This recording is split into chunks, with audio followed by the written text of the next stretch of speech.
Em um mundo obcecado pela busca de grandes mistérios e fenômenos espetaculares, esquecemos que o mais estranho pode se esconder nos detalhes mais banais, naquilo que deveria ser inerte, mas insiste em se mover.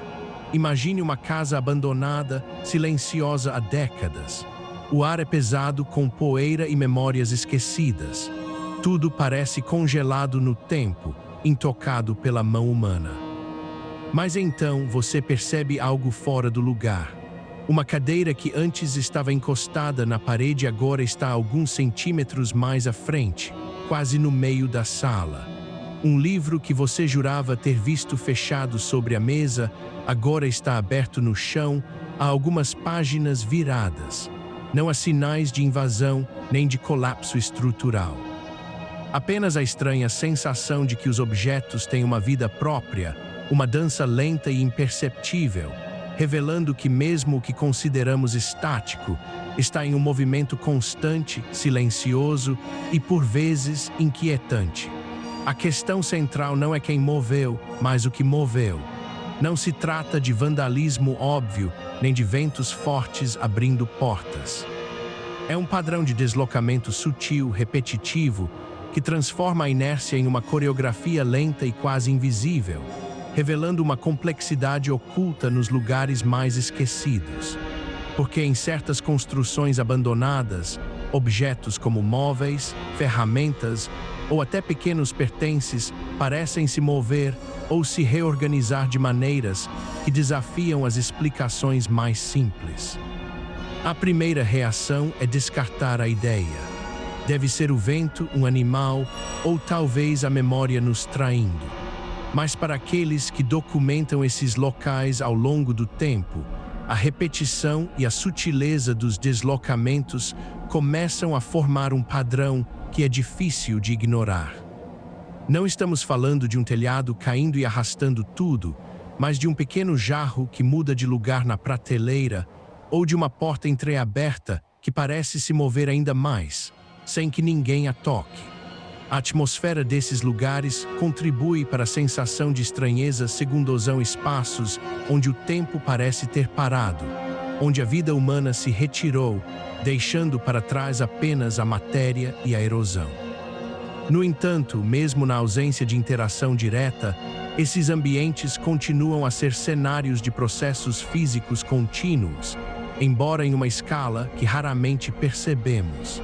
O silêncio e a quietude apenas amplificam a nossa percepção quando algo, por menor que seja, rompe essa expectativa de estagnação.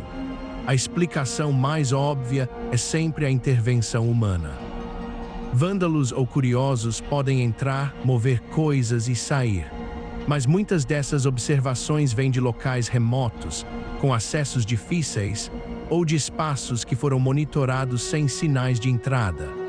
Além disso, os deslocamentos geralmente não são caóticos ou destrutivos. Eles são, na maioria das vezes, sutis, quase como se o objeto estivesse se arrastando lentamente por conta própria. Uma cadeira que vira de lado, um tapete que se enrola um pouco mais, um pedaço de papel que aparece em outro cômodo. Então, se não é a mão humana, o que poderia ser? A resposta pode estar em uma combinação de fatores ambientais e físicos que, isoladamente, parecem insignificantes, mas que, ao longo do tempo, acumulam um impacto notável. Um dos principais mecanismos é a dilatação e contração térmica. Edifícios, especialmente os mais antigos, estão em constante movimento microscópico devido às variações de temperatura entre o dia e a noite, o verão e o inverno. Materiais como madeira, metal e concreto se expandem e se contraem. Essa respiração da estrutura pode gerar vibrações mínimas, quase imperceptíveis, que se propagam pelo chão e pelas paredes. Pense em um objeto leve, como um vaso de flores vazio ou um pedaço de madeira, repousando sobre uma superfície que não é perfeitamente plana. As microvibrações da estrutura, somadas a pequenas correntes de ar ou até mesmo a tremores distantes, podem fazer com que esses objetos se desloquem em incrementos minúsculos. Ao longo de semanas, meses ou anos, esses milímetros se tornam centímetros e o objeto parece ter se movido de forma inexplicável. O efeito é amplificado em superfícies empoeiradas ou ligeiramente inclinadas, onde a fricção é menor. A umidade também desempenha um papel crucial. Em ambientes abandonados, a umidade pode variar drasticamente. A madeira absorve água e incha, liberando-a e encolhendo em ciclos.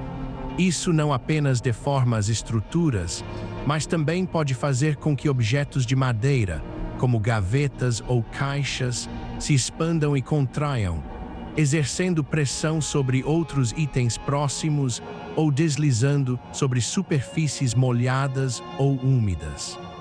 Um piso de madeira que incha e desincha pode criar um movimento ondulatório que lentamente empurra objetos leves.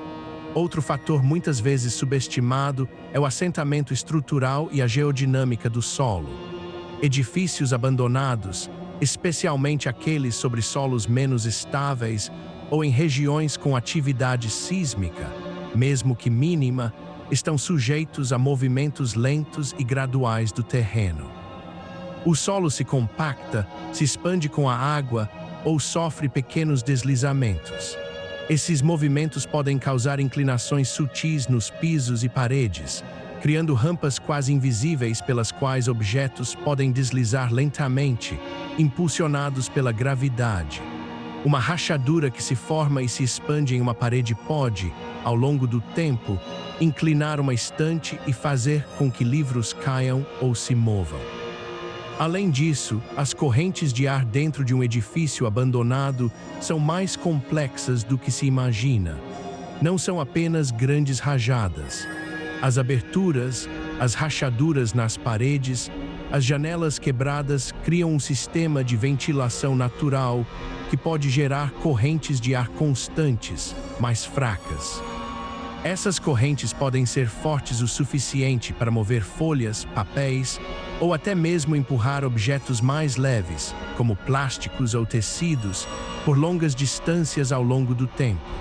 Em um corredor longo, uma corrente persistente pode, lentamente, arrastar um objeto de um ponto a outro. A acumulação de poeira e detritos também pode ser um agente de mudança. Em uma superfície que parece estática, a poeira se deposita de forma desigual. Com o tempo, essa camada pode criar pequenas elevações e depressões, alterando a inclinação da superfície em um nível microscópico. Um objeto que repousa sobre essa camada pode encontrar um novo ponto de equilíbrio ou, em uma inclinação mínima, começar a deslizar lentamente. É um processo tão gradual que é virtualmente impossível de ser percebido em tempo real, mas seus efeitos se tornam visíveis após meses ou anos. A percepção humana também desempenha um papel importante nesse mistério. Nossa mente busca padrões e significados, e somos particularmente sensíveis à desordem em ambientes que esperamos que sejam estáticos.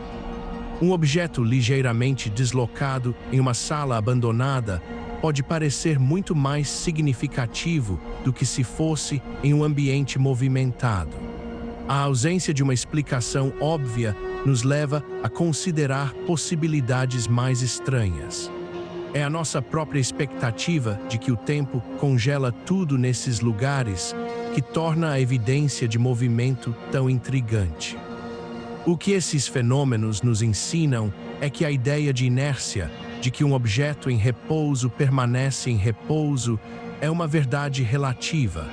Em um nível fundamental, tudo está em movimento. A diferença é a escala de tempo e a magnitude das forças envolvidas. Em ambientes abandonados, onde a intervenção humana cessa e o tempo se estende sem interrupção, as forças sutis do ambiente, o calor, a umidade, a gravidade, as microvibrações do solo e do vento, têm a oportunidade de agir e acumular seus efeitos. Assim, os objetos nas casas abandonadas não têm uma vida própria no sentido de uma agência consciente. Em vez disso, eles são atores passivos em um drama geológico e ambiental de longo prazo, um balé lento impulsionado por forças invisíveis e constantes. A cadeira que se moveu, o livro que se abriu, o jarro que mudou de lugar são testemunhos silenciosos da incessante atividade do mundo físico, um lembrete de que mesmo na quietude mais profunda, a matéria nunca está verdadeiramente parada. O mistério não é o que os move, mas como nossa percepção limitada do tempo nos impede de ver a dança contínua que acontece ao nosso redor, mesmo nos cantos mais esquecidos do mundo.